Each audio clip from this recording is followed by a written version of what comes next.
Today I'm going to teach you how to print a paper version of a calendar for a student using Google Calendar.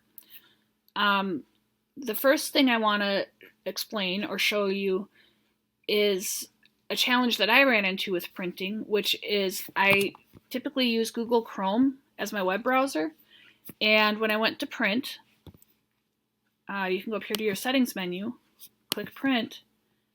Let's just say I need to change the date to October 11th, and I want to do it until October 17th.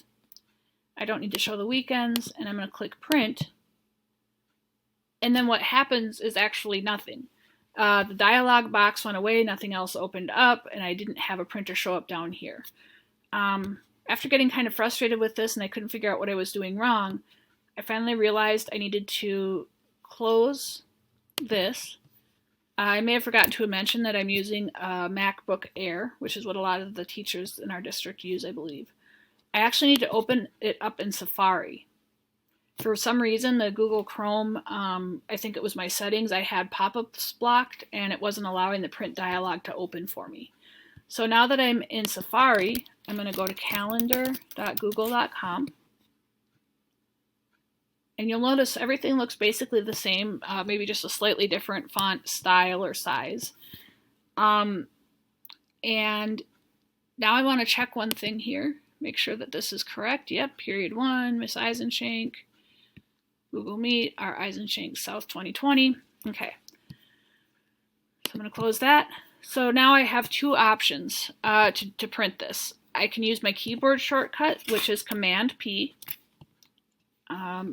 And if you are not familiar with keyboard shortcuts, you also have the option to go up here to your settings menu and click print there. Now you can see that this shows the date starting September 27th. So the first thing I'm going to do is change the date. I want it to start on October 11th.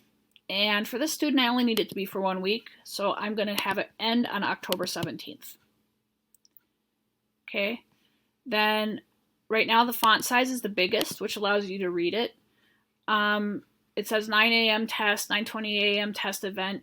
I'm not quite sure why it's doing this. It says advisory at our Eisenshank South 2020. It actually should say period 1 because that's what the event itself says. I'm guessing it's because the advisory event here is so small, it's actually taking up more space.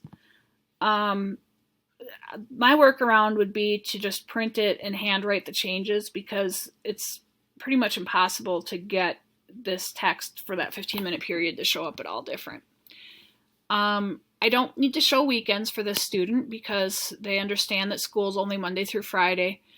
And my font size, I'm actually going to put back to normal. Surprisingly, when you print it, that is just fine for the font size. Yep, so advisory, okay. You do have the option to go between landscape and portrait, but again, it's going to affect how the text looks. So it's going to be a little easier to read probably in landscape. You also have the option to choose between black and white, full color, or outline. I'm going to choose to do black and white because I have a black and white printer. And then I'm going to go ahead and click print. When I do that, this is what I'd been waiting to have open up before. It will show up with this print dialog box, and from there you can make other changes if you'd like. I'm not going to print it at this point because I'm not at the school, but normally you would click print and it would go ahead and do its thing. I'm going to click cancel. Right now I'm going to say cancel again. The other thing I noticed when I was printing in Safari is that it would print it and then it would say immediately the print dialog box would open up again. So it's like it wanted to print it twice. And I don't know why that was happening either, but I only printed, clicked print the first time, and the second time I clicked cancel, and it worked out fine for me. I believe there's other options for printing. You should be able to print a month at a time, things like that. but you'll have to play around with that some. So like right here, when I go to auto, then it will print for the whole month. If I do a day, it'll just kind of print an agenda type thing. And the nice thing about printing it for a day is, if I can get this to work. Oops, I actually wanted to start on October 12th on a Monday. Again, you can see everything will fit on one line, which is a little better. And you can go to portrait, and it'll look more like something you could put into like a 3-ring binder really easily or something like that. But for most of our students, I think printing a week at a time will be just fine for what they need. I hope this helps you, and please let me know if there are any other videos you would be interested in related to this or any other technology topics. Thank you for watching.